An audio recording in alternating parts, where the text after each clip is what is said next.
Baiklah, perkenalkan kami di sini em, tugas modul 1 Praktikum Keamanan Cyber dengan anggota kelompok yaitu saya Kersela Rojire Tumiwang dengan NIM 2202, 1106 dan 210. Dan dengan anggota kami Nama saya Clifford Daniel Mandagi dan NIM 2202 11 0 dan 0135. ya, kita akan masuk pada modul pertama yang akan dibawakan oleh saya sendiri.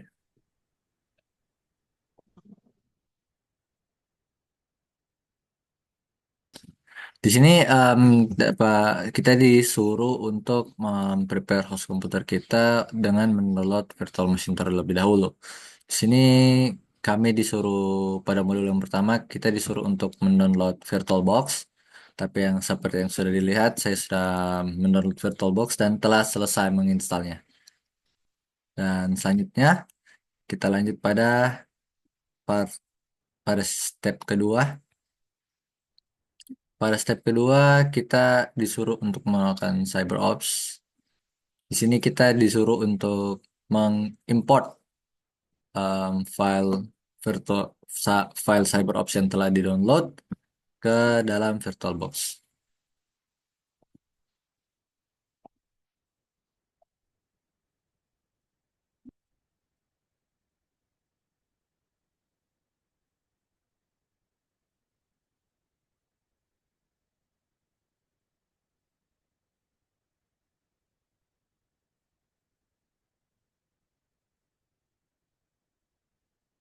Seperti yang dilihat di sini, prosesnya telah berjalan. Kita tunggu sebentar.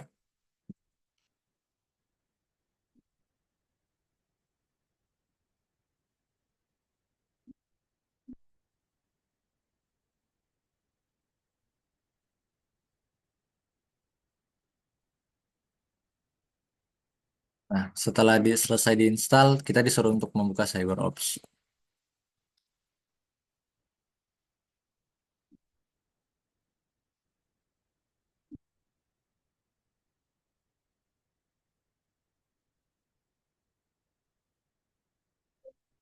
Pada langkah selanjutnya, di sini tertulis bahwa VirtualBox error dan kita harus mengganti adapter networknya. Kita masuk pada network setting, ganti bridge adapter ke NAT. Dan oke,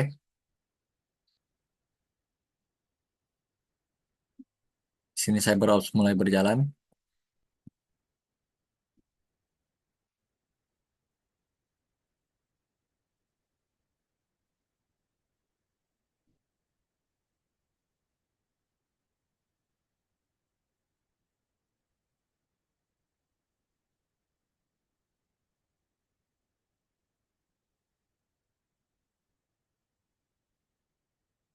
Oke, di sini kita dapat melihat bahwa kita diberikan username analytic dan di dalam modul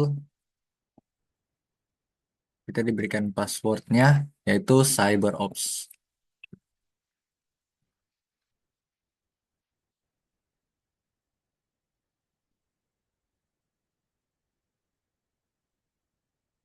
Oke,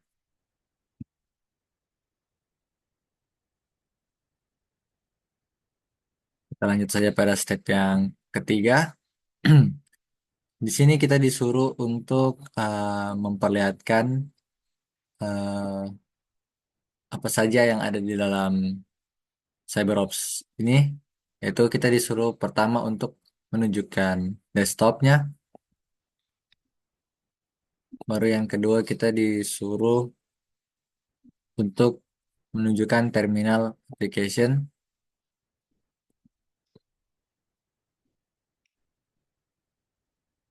selanjutnya file manager application,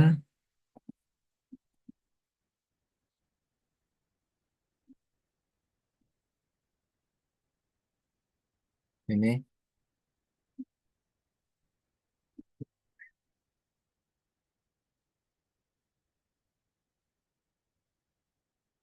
file search tool ada, em, dan home.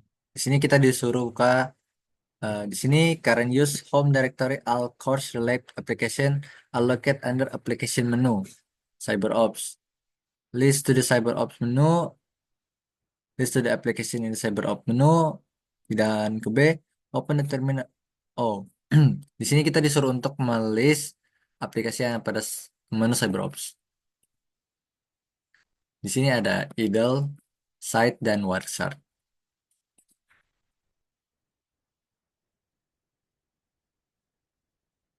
Selanjutnya, open terminal emulator application dan type IP address.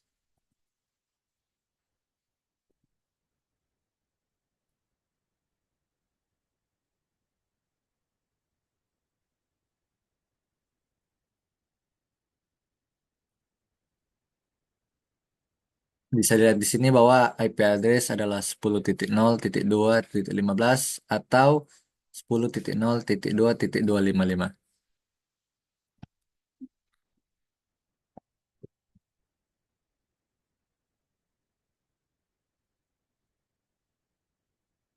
Pertanyaan yang pada bagian C, locate and launch the web browser application. Can you navigate your favorite search engine? Kita masuk pada web browsernya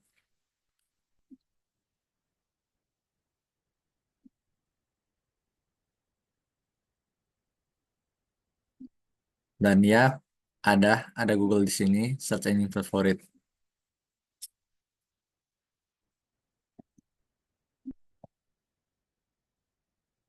Sekarang kita disuruh untuk meng-shutdown virtual machine-nya. Untuk menutup virtual machine-nya, kita dapat menggunakan mode save machine state.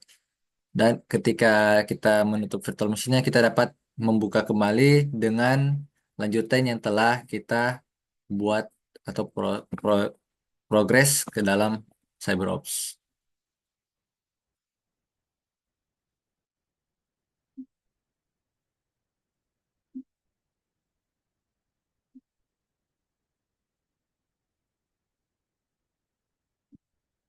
Apa kekurangan kelebihan dalam penggunaan virtual machine?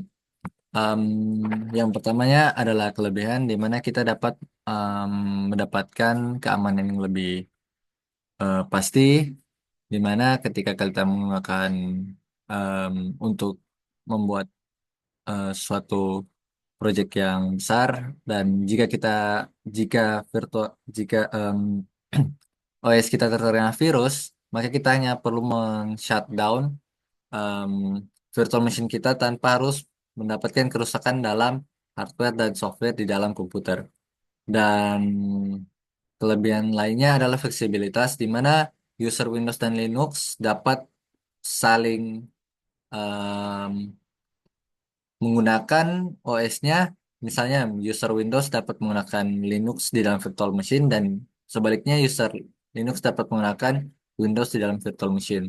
Untuk kekurangannya sendiri adalah bagian untuk memaksimalkan hardware, di mana bahwa virtual machine kurang dapat memaksimalkan hardware yang ada pada komputer. Dan selanjutnya akan dijelaskan oleh teman saya.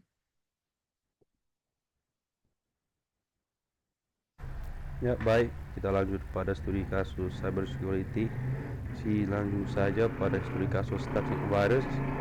Targetnya adalah fasilitas nuklir Iran. Teknologi yang pakai War Stuxnet. Tahun dia penyerangan 2010. Sistem yang ditarget adalah sistem kontrol industri fasilitas nuklir.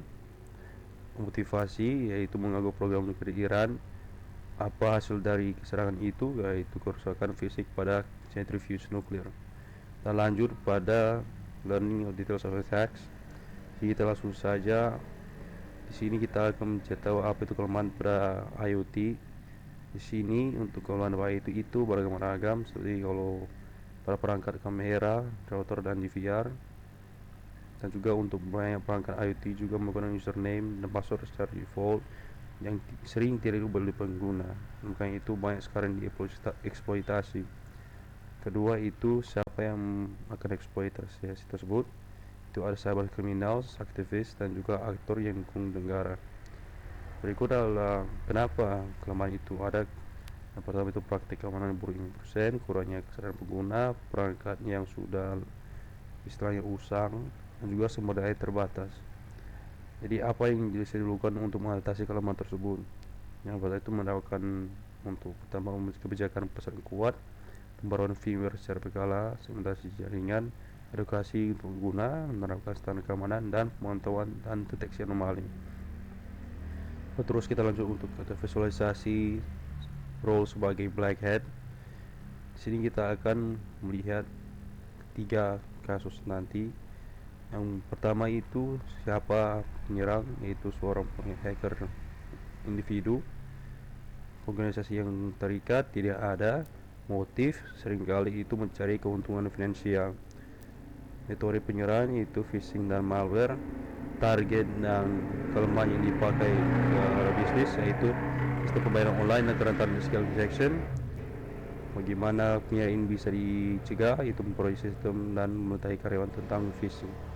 Yang ketiga itu untuk penyerang kelompok hacker yang terorganisir, terikat oleh kelompok hacker negara. Motif biasanya untuk spionase untuk industri.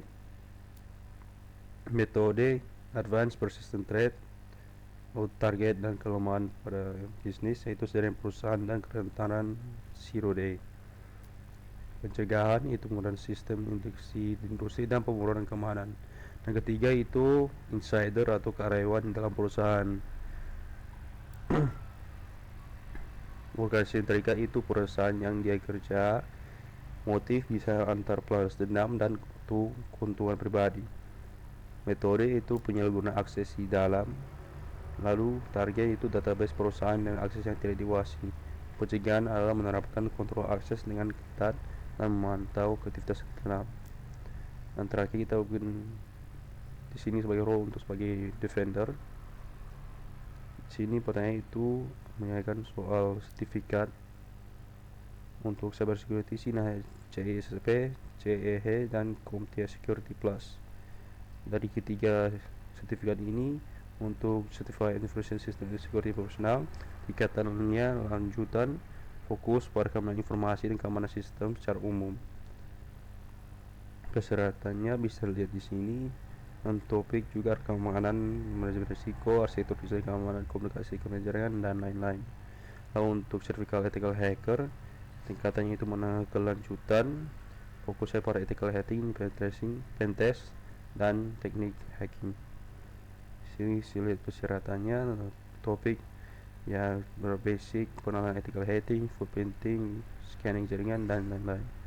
Lalu terakhir pada CompTIA Security Plus, itu sertifikat untuk pemula, fokusnya pada sesuatu cyber security dan praktek yang terbaik. Di sini topiknya itu sederhana, ancaman, serangan dan kerentanan, arsitektur desain keamanan dan lain-lain. Lalu yang kedua itu mencari posisi pekerjaan di dalam bidang cyber security.